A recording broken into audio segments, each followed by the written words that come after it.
Welcome to Kimidera, where we're going to be seeing one of the biggest golden Buddha statues in Japan. It's going to be awesome, but first, we have to climb up 231 steps. So, let's go. Kimidera is one of the most impressive and often overlooked temples in Japan because of its location in Wakayama. The name Kimidera literally means a temple with three wells, namely the well of purity, the well of healing, and the well of good fortune. There is Mitsui water, purified water that flows from the temple. The temple is located on the mountainside, so to reach it you have to climb up or take a cable car. If you climb up, you will be climbing up a 231 level stone staircase to reach the main hall. According to the legend, this stone staircase also has the function of binding and removing doom. Yet, it is called the lovely name Kechienzaka, which means matchmaking slope. So these stairs are known for bringing a good match for marriage and also good fortune in workplaces.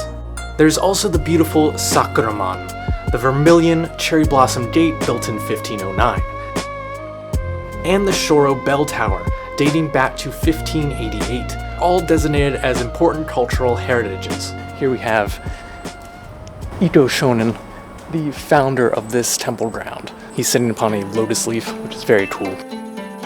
Kimiidera Temple was built back in 770, founded by a Chinese priest, Ito Shonin, who is said to have been visited in a dream by Senju Kannon.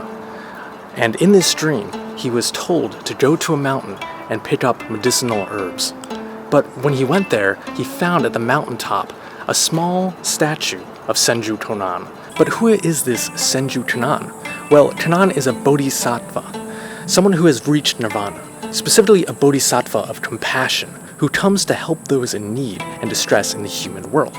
So it is no surprise that Kannon is vastly popular across Asia, and while you can imagine it was very significant to Ito Shonin when he dreamt of having a conversation with Kannon. Probably one of the most famous stories about Ito Shonin is when he went to see the Dragon King and his undersea palace, and he brought back gifts including 7 cherry tree seeds that are said to be the ancestors of the 1,200 trees on temple grounds.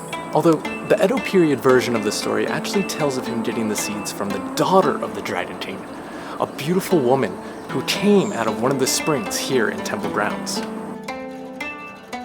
Of course, we cannot forget about the Hondo, or main hall, of the Kimidera, which dates back to 1751. There's also an impressive giant camphor tree, said to be 800 years old, that stands firmly on the grounds. Once you reach the top of the stairs, you have an amazing overlook and panoramic view of Wakayama City and Wakanura, the Bay of Poetry. So named because the bay has been featured in Japanese poems since ancient time. And of course, you will also see the Shinbutsuden Mausoleum, built fairly recently in 2006 at Kimiidera Temple, which contains what is deemed to be the largest standing wooden statue in Japan. In 2008, this gilded statue was placed here in Kimidera, and it depicts the 1,000-armed Senju Kannon, or the Goddess of Mercy. And it is an impressive statue with a beautifully serene expression.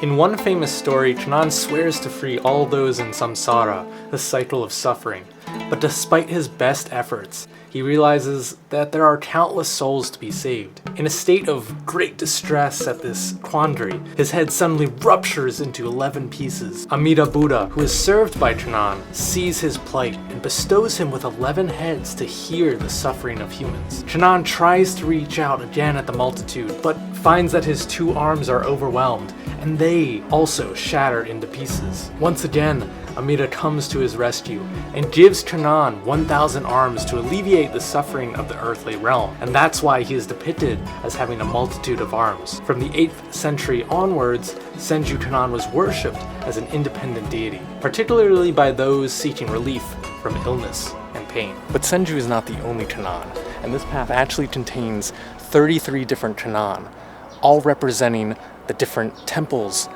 along the Saigoku pilgrimage route.